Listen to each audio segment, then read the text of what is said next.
நண்பர்களே, நேற்று இலங்கை எதிர்க்கட்சிகள் அனுர அரசை விமர்சித்துக் கொண்டிருந்தன.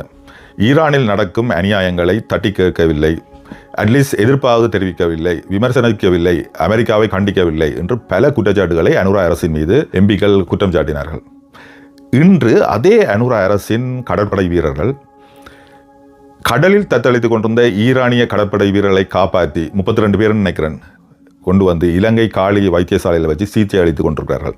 We launch and dispatch our craft with all the necessary rescue team and the necessary devices to render humanitarian assistance, and we reached up to that location and continue doing this search operation. So while doing search operation, we found people floating on the floating in the water and rescued them, and later on subsequently when we inquired them, we found that those people are belonging to the Iranian ship, and we understood that they need prompt medical attention, and we swiftly transferred them to the Karapitiya Teaching Hospital, and right now they are undergoing medical treatment. இது உண்மையிலேயே ஒரு புண்ணியமான செயல். ஏனெனில் உலகமே ஈரானில் நடக்கும் கொடுமையை பார்த்து கொண்டிருக்கிறது, அமெரிக்கா செய்யும் அநியாயங்களை பார்த்து கொண்டிருக்கிறது.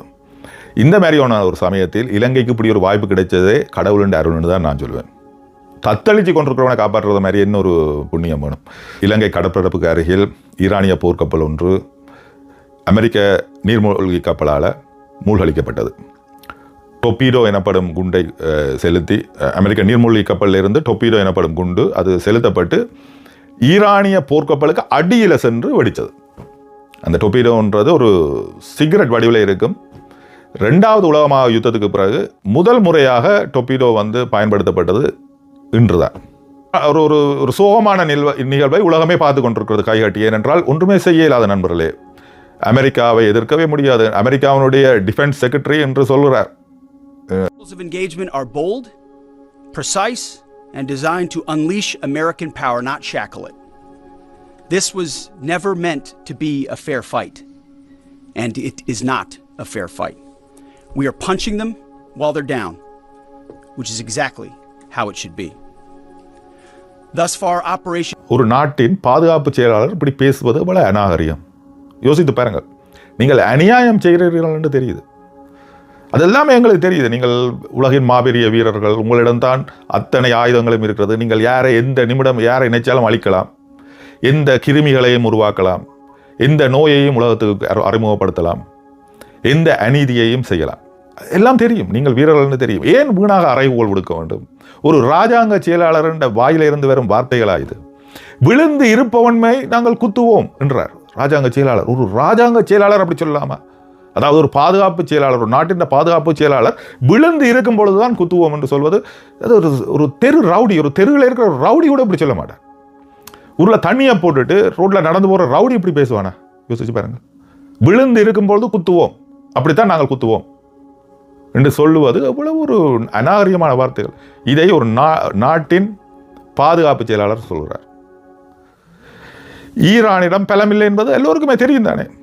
அமெரிக்கா தான் உலகின் நம்பர் 1 நாடு என்றது எல்லோருக்குமே தெரியும் தானே. இன்று சீனாவும் சரி ரஷ்யாவும் சரி மௌனமாக தான் இருக்கின்றன, ஒன்றுமே செய்ய முடியாது. ஏனென்றால் நாங்கள் எதிர்பார்க்கலாம், ஏன் சீனா மௌனமாக இருக்கிறது, சீனா யுத்த கப்பலை அனுப்பலாம் தானே, ஈரானை காப்பாற்றலாம் தானே என்று நாங்கள் சொல்லலாம். ஆனால் யதார்த்தத்தை யோசித்து பாருங்கள் நண்பர்களே.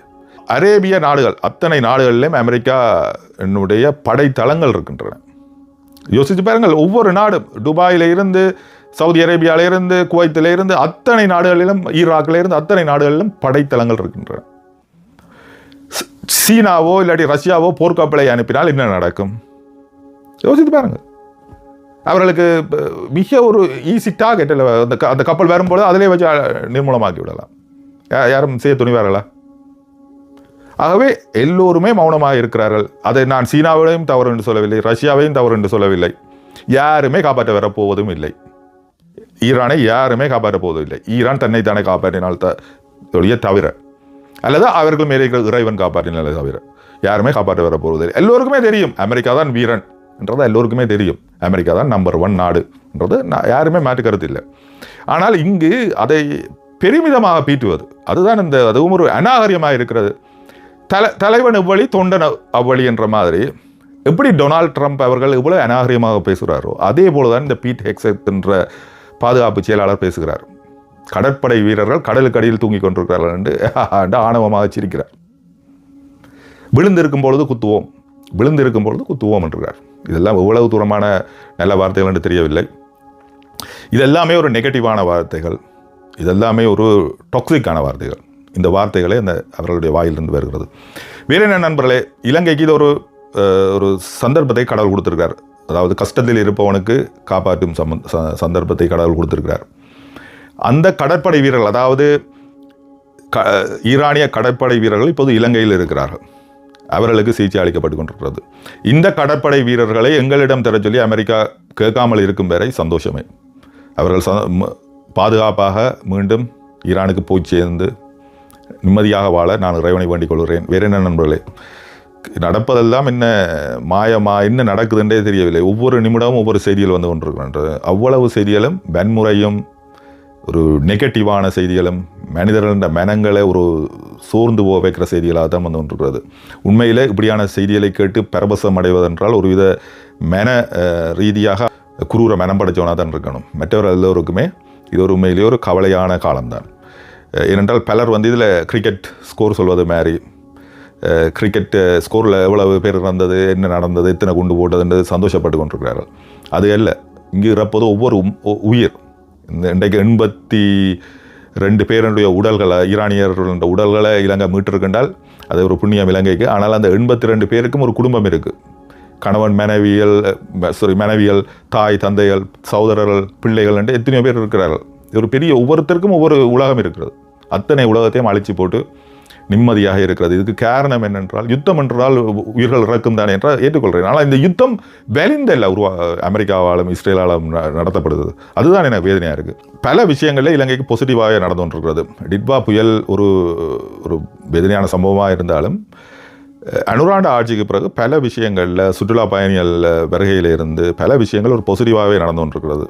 அதாவது இலங்கை, இந்தியா, பாகிஸ்தான் கிரிக்கெட் கூட இலங்கையில் நடந்தது. இப்படியான விஷயங்கள் பாசிட்டிவாக நடந்து கொண்டிருக்கு. அதே போல் இது ஒரு துன்பமான சம்பவம் தான். 100 ஈரானிய போர் வீரர்கள் இறந்தது ஒரு துன்பமான சம்பவம் தான். ஆனால் அதுலேயும் கூட ஒரு இலங்கைக்கு ஒரு பாசிட்டிவான சம்பவமாக நான் பார்ப்பது இந்த 30 பேரை அவர்கள் காப்பாற்றியது. அது வந்து ஒரு புண்ணியம், இந்த இலங்கை நாட்டுக்கு ஒரு புண்ணியமாக போய் சேரும் என்று சொல்லிக்கொண்டு, அது யாராக இருந்தாலும் சரி, அமெரிக்கர்களாக இருந்தாலும் கூட அதை காப்பாற்றியதில் எந்த வித தவறும் இல்லை. வேறு என்ன நண்பர்களை மீண்டும் ஒரு வீடியோவில் சந்திப்போம்.